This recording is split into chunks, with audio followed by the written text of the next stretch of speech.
তারপরে তার প্রমাণ কোর্টে প্রমাণ হবে, তারপরে জজ সাহেবরা তার বিচার করবে।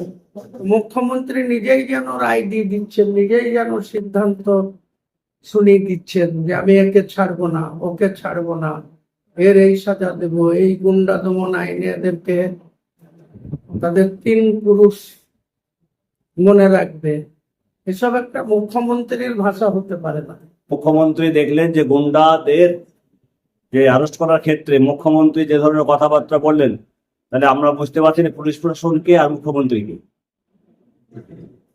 মুখ্যমন্ত্রী তিনি সাংবিধানিক ভাবে 11 কোটিরও বেশি মানুষ পশ্চিমবাংলায় বসবাস করেন, তাদের সকলেরই মুখ্যমন্ত্রী, কিন্তু তিনার আচরণ আমরা লক্ষ্য করছি তিনি যেন বিশেষ করে সংখ্যালঘু মুসলিমদের উপরে তিনার বিশেষ নজর পড়েছে। যেখানেই যা ঘটনা ঘটছে, যেখানেই যা অন্যায় হচ্ছে, তার প্রতিবাদে কোনো জায়গায় বারুইপুরে আপনারা দেখলেন যে একজন মুসলিম কন্যা 12 বছর বয়স, সে ধর্ষিতা হলো। পুলিশ যদি প্রথমেই ধর্ষিতাদের বিরুদ্ধে স্টেপ নিত, তাহলে এলাকার সর্বস্তরের মানুষকে, সেখানে শুধু মুসলিম না অনেক হিন্দু ভাইরাও নেমেছিল আন্দোলনে, যে জঘন্য অপরাধের শাস্তি দিতে হবে, অপরাধীদের সাজা দিতে হবে বা গ্রেপ্তার করতে হবে। সেই ঘটনায় যে জনরোষ রাস্তায় নামলো, বিশেষ করে মুখ্যমন্ত্রী সেখানকার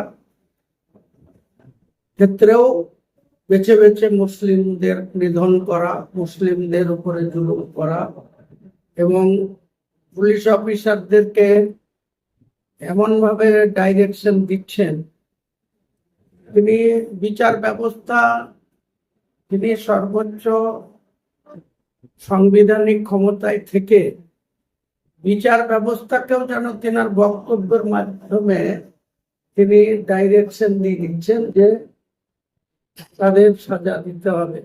আরে অপরাধ যে যা করবে সেই ধরনের অপরাধ কোর্টে পুলিশ তাদের গ্রেপ্তার করে প্রডিউস করবে, তারপরে তার প্রমাণ কোর্টে প্রমাণ হবে, তারপরে জজ সাহেবরা তার বিচার করবে। মুখ্যমন্ত্রী নিজেই যেন রায় দিয়ে দিচ্ছেন, নিজেই যেন সিদ্ধান্ত শুনিয়ে দিচ্ছেন যে আমি একে ছাড়বো না, ওকে ছাড়বো না, এর এই সাজা দেব, এই গুন্ডা দমন আইনে এদেরকে তাদের 3 পুরুষ মনে রাখবে। এসব একটা মুখ্যমন্ত্রীর ভাষা হতে পারে না।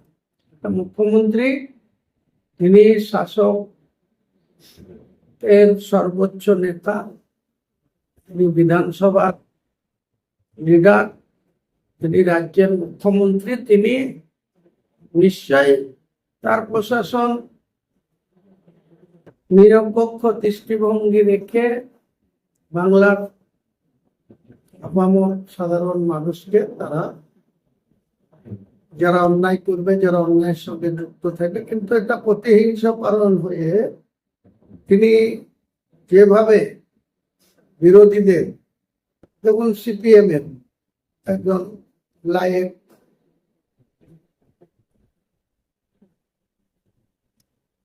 কে যেভাবে অ্যারেস্ট করলো, সে একটা বিধানসভার প্রার্থী ছিল সিপিএম দলের, তাকে অ্যারেস্ট করে ঢুকিয়ে দিল। তাছাড়া যেখানে যা ঘটছে, ওনার 1 পয়েন্ট হচ্ছে মুসলিমদের দাবি রাখতে হবে, মুসলিমদেরকে চাপে রাখতে হবে, মুসলিমদেরকে সংবিধানের ঊর্ধ্বে উঠে উনি পুলিশ মন্ত্রী হিসাবে পুলিশকে এত ক্ষমতা দিচ্ছেন, এত তিনি পুলিশের পাশে থাকার প্রকাশ্য অঙ্গীকার করছেন, তাতে পুলিশ নিজে তো উৎসাহিত হচ্ছে, পুলিশ আরো বেশি শক্তিশালী মনে করছে। তারা কে কি অন্যায় করলো তার মাপকাঠি অনুযায়ী তাদের শাস্তি দেব, সে প্রবণতা থেকে সরে যাচ্ছে।